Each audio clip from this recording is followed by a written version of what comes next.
But first, a lot of games at E3, you got to wait, 6 months, 12 months, 18 months to play. Now we're going to talk about a game that is out next week, and I'm so excited about it because Batman is back, and some of his greatest foes are there as well in one of the most highly anticipated games of the year. It is Batman Arkham Knight, and now I get the pleasure of introducing a good buddy of mine who has been holed up in North London for over 3.5 years working on this. Sefton Hill. Sefton, I feel like you haven't even been able to come to E3. I feel like you've been so busy making this game, but now you're done, right? Yeah, we've been properly locked away in the bunker, working on it super hard. It's the biggest game we've ever made by far. It's as big as Asylum and City put together and then some, so it's taken us a long while to build it, but yeah, it's great to be here with a finished game. Yeah, no, I remember when I played the first Arkham game many years ago. I got a build of it a couple months before it came out, and I remember calling you and saying, this is absolutely incredible. And you guys just came out of nowhere to blow us away with that, and this is the end of the trilogy. So, yeah, let's jump right in. You've got a live demo here on a PlayStation 4. Tell us, where are we? Because, I mean, this world is, there's so much to it. There's so many characters. There's dual play.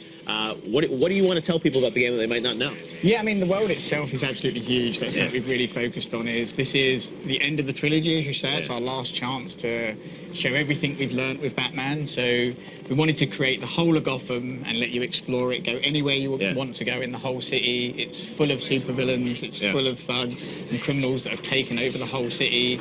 And basically, it's down to you to claim your city back. Wow. Now, we know, obviously, there's a rogues gallery of villains in this game. You've got the Batmobile, so much in this world. And when I look at it, it just feels like, you did open world with City, but it feels like this one, there's so much more density to the experiences. And we all know with open world games, like, that's what makes GTA so great, is there's just so much in there. Yeah. So tell us, I mean, all these different parts of the city, I mean, what are some of your favorite sort of things you can do as side missions or just explore? Well, that's the thing that we really focused on, was filling the city full of great content. What does it feel like to be Batman in Gotham City, full of all of the supervillains ripping the city to pieces? So really bringing that whole experience to life. We have Penguin, Riddler, Two-Face, a whole load of people that we've not even talked about. We're so close to release that we want to try and keep secret, so everyone gets. You guys have done a good job at that, I think. You've teased a little bit of it, but there's so much more, I'm sure. Yeah, I mean, the main story itself, we've barely told anything about, which is very deliberate because we don't want to ruin that surprise for everyone. So, yeah, that's something that's been a kind of really big focus for us. This story, it's giving Batman that context and that reason to go out and save Gotham. So yeah, there's so much to do. That's kind of the thing that it's hard to get across until you play it, to just see how much life there is in the city. It's unlike anything we've done before. And we've not tried to make a huge, expansive open world game as to make something that's really beautifully, richly detailed and has that heart and soul in every ounce and pore.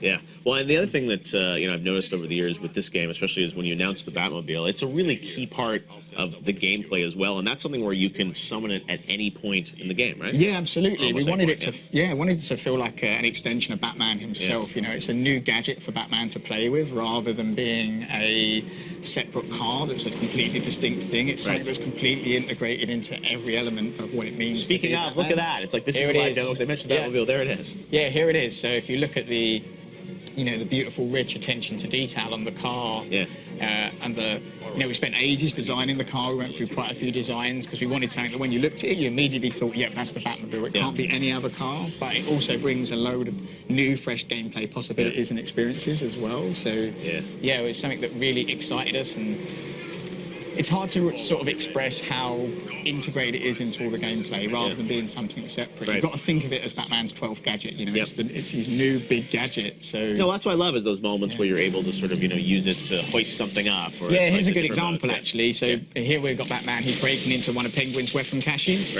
He can't get past because he's got these 2 sentry guns blocking him, so he remote controls the Batmobile to take out the sentry guns, and that enables him to kind of get past those and go in. I got to play this a few weeks ago, so this is a great way of showing the kind of Batman and Batmobile relationship. You see the Penguin weapon cache. Penguin has these caches stored around the city, and he's supplying the weapons to all of the different supervillains. He's basically smuggled them into the city, so if you want to cut that off, you need to track these caches down. Here, Batman's opening up access through the roof. It's amazing. Now, You mentioned, you guys have been quiet about story. We obviously know Arkham Knight is sort of part of this story, Yeah. and it's like you guys have said a little bit, but not a lot too about much. that character. Yeah. I mean, is that, and then there's Scarecrow. So, Yeah. I mean, how does this all piece together? And you probably want to keep it a little mysterious, but you got Scarecrow there. I mean, he's a big part of it. I love, the psychological stuff with Scarecrow in the first game was, some of my favorite levels of Last Generation. What you guys did was sort of the mind messing, so to speak. So how much of that will there be? I mean, how's that tie into Arkham Knight? How's that all fit together? So basically, Scarecrow represents the psychological threat to Batman, Yeah. and that's a really big part of who Batman is, and Yeah. something that's been in the DNA of all the comics and everything, Yes. for Batman over the years. So Scarecrow really attacks Batman, and it's from his psychological core. Right. The Arkham Knight is kind of more the brute force. I mean, Yeah. his army has occupied the whole of Gotham, and so the two of those working together Yes. are what provides this really kind of lethal threat to Batman. And they want to destroy him. They want to destroy everything he stands for. So they're in cahoots. They're totally in cahoots, Okay. working together, and that's what really kind of makes this different to any challenge that he's had before, is that all of the supervillains Right. are working together. And here you can actually see Batman's right in there, inside the weapons cache. Right. Bit of the dual play combat, actually Yep. controlling Nightwing Nightwing, here. yeah. And you can do the dual team takedowns, so one button press, boom.